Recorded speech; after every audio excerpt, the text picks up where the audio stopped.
Hi there, my name is Corey Pitzer. I'm the CEO of SafeMap.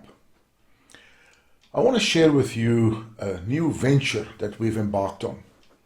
We're going to release a number of videos over the next weeks and months that's going to discuss the various aspects of change in a business. It's going to have a look at what needs to be done to improve safety. In order to improve in any business, you can't continue with the same systems, with the same approaches, with the same techniques, because all those things delivered what you've got. If you're happy with that, then fine. But if you're not and you want to change and improve, you have to fundamentally change the things that you're doing. Now, we're going to have a look and discover together what are those things. And we believe there are 6 things that needs to be changed in an organization. And we're going to delve into them over the next few weeks. And I'm going to ask you to really open your mind to some very different thinking. As I said, there are 6 ingredients, 6 steps, 6 focus areas. The first one is the culture in the organization. This is quite a contentious issue. There are some academics and institutions that says you can't measure culture, and if you can't measure it, you can't change it. There's even some doubts whether an organization really has a culture. I'll try and convince you that it does. The next step, once you've changed the culture, you have to change the approach. Everything in your organization has to be aligned with that culture. We have a saying in our business that culture will always trump your system. And you have to make sure that your systems are aligned, your approaches are aligned with that culture. And then you have to ensure that the practices, and I'm talking here about leadership practices, that they are aligned. Now we're set up.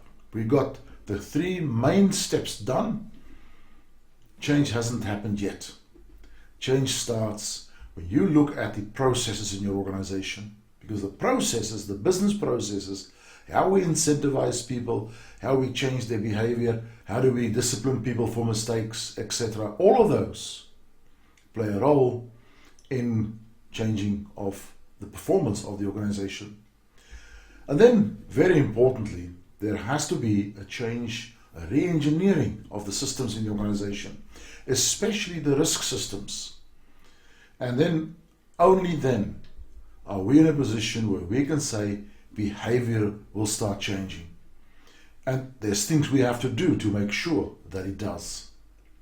Now let's look at them one by one. First of all, what is culture? Culture, I believe, is the mindset of the organization. It's the way the organization thinks. It's what makes that business tick. It is the engine room of the organization. And it's where we have the values. What do we value? What do we prioritize in our business? That's our mindset. Albert Einstein famously said, "The world we live in is a product of our thinking. You cannot change that world until you've changed the thinking." What does it require to change the thinking?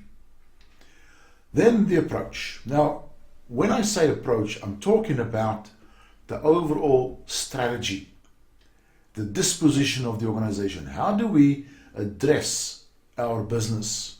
What strategies do we have in place? And on top of that sits the vision. The vision is very important. Some organizations have a clear vision and everybody knows what it is. It's the intent of the business. Other organizations have a good policy statement, vision statement sitting on a wall and no one knows about it. In both those cases, it affects profoundly how the organization operates. I call this vision statement, the vision of the organization, the why. Why are we here? Now we get to the leaders. And here we have to ensure that leaders buy into this changed culture, this changed vision, and buy into the strategy of the organization. They have to adopt what has been set up, and then they have to adapt. And there's no question, nothing will happen until the leadership adapt it.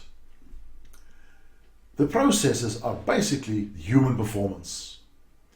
There are many key principles about human performance, especially in the field of safety, that is important.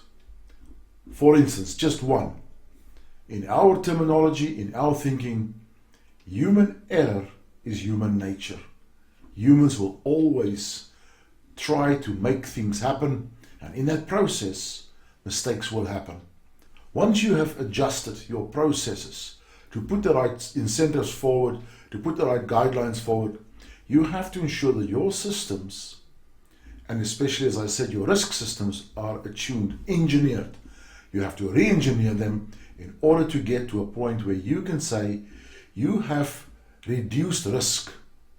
We want to reduce risk in the organization to as low as reasonably achievable. We can't eliminate risk. Risk is the heart and soul, in many cases, of our business. Risk-taking is innovation. If we stop risk-taking in the business, we stop innovation. We don't want it to kill the business. Once we've engineered the systems correctly and aligned with our vision, only then can human behavior become aligned, and can we come to a condition that we call risk competence, where people are able and smart in dealing with risk, where they innovate, where they push the boundaries. And this is where the whole change process comes to fruition.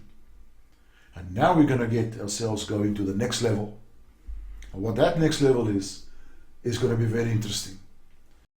So we are going to go on a journey together, a journey to discover the deep, dark secrets of safety and risk in an organization. And we're going to have a look at why some organizations fail and others not. And we will see that it's not always bad companies that fail. Sometimes it is the good or so-called great companies, or claim to be good and great, that fail. Not as a result of stuff they don't do, but as a result of stuff they do too much of. That's just one thing we're going to look at. We're going to have a look at what makes an organization really successful, and what does successful in safety look like. It may challenge you, it may shock you.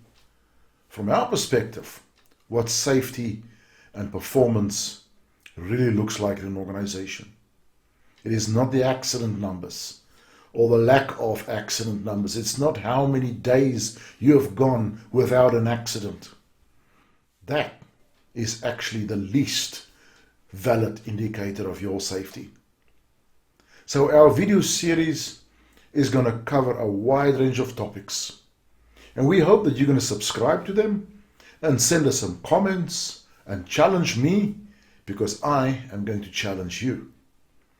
Let's see how we go, and come and enjoy this journey with us. Goodbye.